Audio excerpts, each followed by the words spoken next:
So hello guys, welcome back to Vlogg with Aari. So இந்த segment என்ன பார்க்க போகிறோம் அப்படின்னா, ஸோ ஆல்ரெடி தெரியும் நம்ம வண்டிக்கு எஃப்சிவான ஒர்க்கு தான் போயிட்டுருக்கு. ஸோ நம்ம வண்டியிலே வந்து ஒரு பெரிய பங்கு விதிக்கிறது பார்த்திங்கன்னா இந்த ரிம்மு, இந்த க்ரோம் பீஸ் எல்லாமே நல்லா ஹைலைட்டாக தெரிஞ்சால் தான் வண்டி பார்த்திங்கன்னா அப்படியே தோண்டி மாதிரி இருக்கும். ஸோ அந்த க்ரோம் எப்படி மெயின்டைன் பண்ணுறதுங்கிறத நான் உங்களுக்கு சொல்ல போகிறேன். ஸோ இந்த க்ரோம் மெயின்டைன் பண்ணுறது வந்து கொஞ்சம் கஷ்டமான விஷயந்தான். ஸோ ஈஸியாக ரஸ்ட் ஆயிரும். அந்த ரஸ்ட்டு விட்டோம் அப்படின்னா அந்த ரிம்மே இத்து போயிடும். ஸோ அந்த லெவலில் ஆயிரும். ஸோ இது பார்த்திங்கன்னா சீக்கிரம் வந்து ஒரு மங்கி போன மாதிரி ஆயிரும். ஒரு சின்ன சின்ன டஸ்ட்டு டாட்டட் வந்து ஃபார்ம் ஆக ஆரம்பிக்கும். ஸோ இது வந்து ஒரு லைஃப் ஹேக் மாதிரி ஒரு சின்ன சிம்பிளாக எப்படி பண்ணலாங்கிறதா சொல்கிறேன்.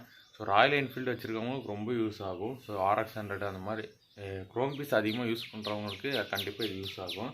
ஸோ இப்போ நான் உங்களுக்கு காட்டுறேன் எப்படி இருக்குன்னு. ஸோ பார்த்தீங்கனாலே தெரியும். ஸோ ரொம்ப வந்துட்டு ஒரு மாதிரி ரஸ்ட்டு ஃபார்ம்டாக இருக்குது. ஸோ இந்த இதெல்லாம் வந்து இப்போ நம்ம க்ளீன் பண்ண போகிறோம். ஸோ இந்த சைலன்சரோட ஏரியா, அப்புறம் பார்த்திங்கன்னா இந்த ஃபுட் ரெஸ்ட்டு கீழே இந்த மாதிரி ஏரியாவில், சாரி கார்டு பக்கத்தில், ஸோ இந்த மாதிரி ரெஸ்ட்டை வந்து நீங்கள் உங்கள் வண்டியில் நிறைய இடத்துல பார்க்கலாம். ஸோ இது போகாமல் பம்பர் கீழே இந்த மாதிரி சேர் அடிக்கிற இடம், தண்ணி நிற்கிற இடம், அந்த மாதிரி இடத்த நீங்கள் மைன்யூட்டாக நோட் பண்ணிங்கன்னா இந்த மாதிரியான ப்ராப்ளம்ஸ் வந்து நீங்கள் ஃபேஸ் பண்ணுவீங்க.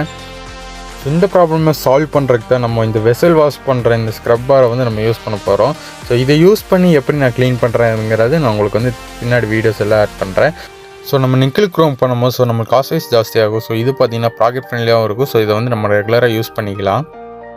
ஸோ இது வந்து ஈஸி டு யூஸ் தான். ஸோ வச்சு டேரெக்டாக நல்லா கொஞ்சம் ஹார்டாக மட்டும் நம்ம வந்து ரப் பண்ணாலே போதும். ஸோ அதில் இருக்க ரஸ்ட்டு அண்டு டெபாசிட் ஆன டஸ்ட்டு எல்லாமே வந்துடும். இது பார்த்தா உங்களுக்கு டஸ்ட்டு பார்ட்டிகல் மாதிரி தான் தெரியும். ஆக்சுவலாக அது வந்து rust particle, not a dust particle. So இதோட எட்ஜஸ் எல்லாமே நம்ம க்ளீன் பண்ணாலே பர்ஃபெக்ட் ஆயிரும். ஸோ இதை உங்களுக்கு க்ளீன் பண்ணிவிட்டு நான் ஃபைனல் டச்சை நான் எப்படி இருக்குங்கிறத நான் உங்களுக்கு காட்டுறேன். ஸோ பின்னாடி ஆட் பண்ணுறேன். ஸோ இது பார்த்திங்கன்னா ரிம்மு, உங்களோட bumper and sorry card and silencer எல்லா இடத்துலையும் நீங்கள் யூஸ் பண்ணலாம். ஸோ இதை மாதிரி எட்ஜஸ் எல்லாமே நீங்கள் மைன்யூட்டாக வந்து க்ளீன் பண்ணிங்க அப்படின்னாலே உங்கள் வண்டியோட லுக்கே மாறிடும்.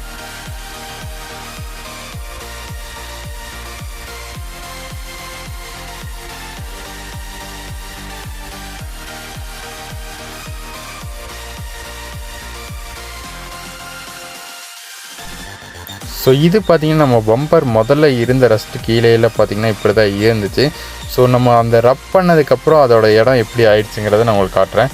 ஸோ இப்போ நம்ம அதை வந்து அப்ளை பண்ண ஆரம்பித்தோம். ஸோ பார்க்கும் போதே உங்களுக்கு தெரியும் அந்த டஸ்ட்டு பார்ட்டிகள் வந்து எவ்வளோ சீக்கிரமாக போகுது அப்படின்னு.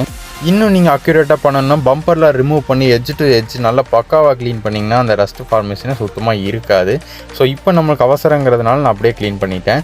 ஸோ இந்த ரிம்மு பாருங்களேன், ரியர் வீல் ரிம்மு பார்த்திங்கன்னா எவ்வளோ ரஸ்ட்டு ஃபார்மேஷனாக இருக்குதுன்னு உங்களுக்கு தெரியும். ஸோ இதே மாதிரி தான் ஃப்ரண்ட்டோடது இருந்துச்சு. பட் இப்போ வந்து நம்ம ஃப்ரண்ட்டோடது நம்ம வந்து க்ளீன் பண்ணாலே உங்களுக்கு தெரிஞ்சிடும். ஸோ இந்த மாதிரியான டஸ்ட்டெல்லாம் உங்களுக்கு போயிடும்.